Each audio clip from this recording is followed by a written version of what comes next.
साथियों, कहा जाता है कि मनुष्य के कार्य उसे महान बनाते हैं। इसी से महान लोगों की सूची में बाबा साहब अम्बेडकर का नाम भी आता है। उन्होंने भी शोषितों वंचितों के उत्थान के लिए महान काम किए। उन्होंने अपना सारा जीवन लगा दिया।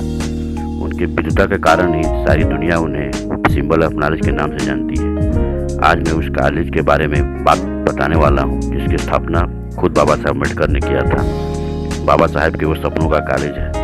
बाबा साहब ने 19 जून सन 1950 को मिलिंद महाविद्यालय की स्थापना की थी। यह महाविद्यालय महाराष्ट्र के औरंगाबाद में स्थित है।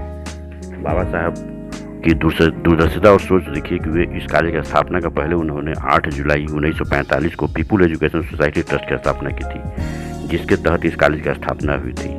आज इस ट्रस्ट के अंतर्गत 40 से 45 कॉलेज और स्कूल चलते हैं।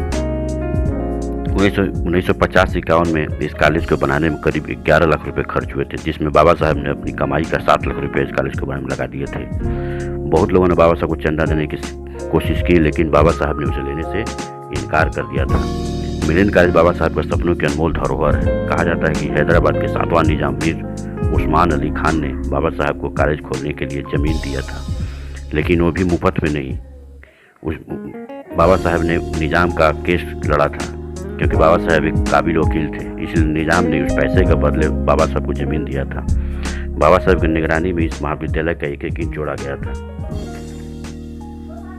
इस कॉलेज का नाम जब रखा जा रहा था तो लोगों ने कहा कि आप अपना नाम रखिए, अपने माँ पिता का नाम रखिए। बाबा साहब ने कहा कि नहीं, इस कॉलेज का नाम कुछ अलग रखना होगा। तो उन्होंने बौद्ध ग्रीक राजा मिलिंद के नाम पर इस कॉलेज का नाम रखा, जिनका शासन 160 से 120 ईस्वी पूर्व तक भारत पर था। इन्होंने बौद्ध धर्म स्वीकार कर लिया था और राजा मिलिंद को एशिया का संरक्षक भी कहा जाता है। इस कॉलेज में साइंस एंड कॉमर्स सभी विषयों की पढ़ाई होती है। साथ में कंप्यूटर साइंस वगैरह जो आधुनिक कोर्स हैं वो भी पढ़ाए जाते हैं। इसकी लाइब्रेरी बहुत अद्भुत है। इसमें बहुत सारी किताबें हैं। केवल विज्ञान की 28 हज़ार पुस्तकें यहाँ पर मौजूद हैं। बाबा साहब के पढ़े हुए किताबों का 1000 से ऊपर संकलन यहाँ मौजूद है। इन पुस्तकों में कबीर, मंसूर, बुद्ध और उनका धम्म और कई तरह की पुस्तकें हैं। बाबा साहब की लिखी हुई पुस्तक बुद्ध और धम्म की ओरिजिनल कापी यहाँ पर मौजूद है।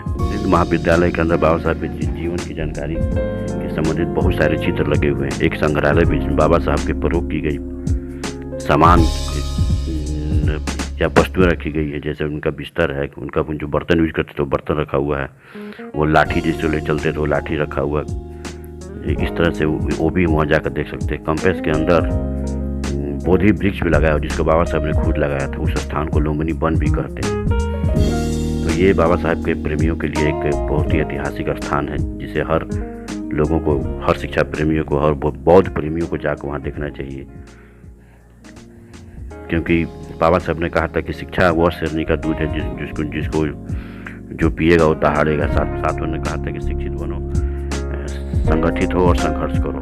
तो इस तरह से उन्होंने हर तरह से शिक्षा पर ही बल दिया। वो कहा करते थे कि पुस्तकें हमारे गुरु हैं, यानी पुस्तकों से हम बहुत सारे ज्ञान ले सकते हैं। तो इस तरह से बाबा साहब के जो ये कार्य हैं, उनके जो धरोहर है, इसको बचाने का हमारे प्रयास होना चाहिए, जिससे कि हमारी आने वाली पीढ़ी बाबा साहब के कार्यों को समझ सके कि उन्होंने किस तरह से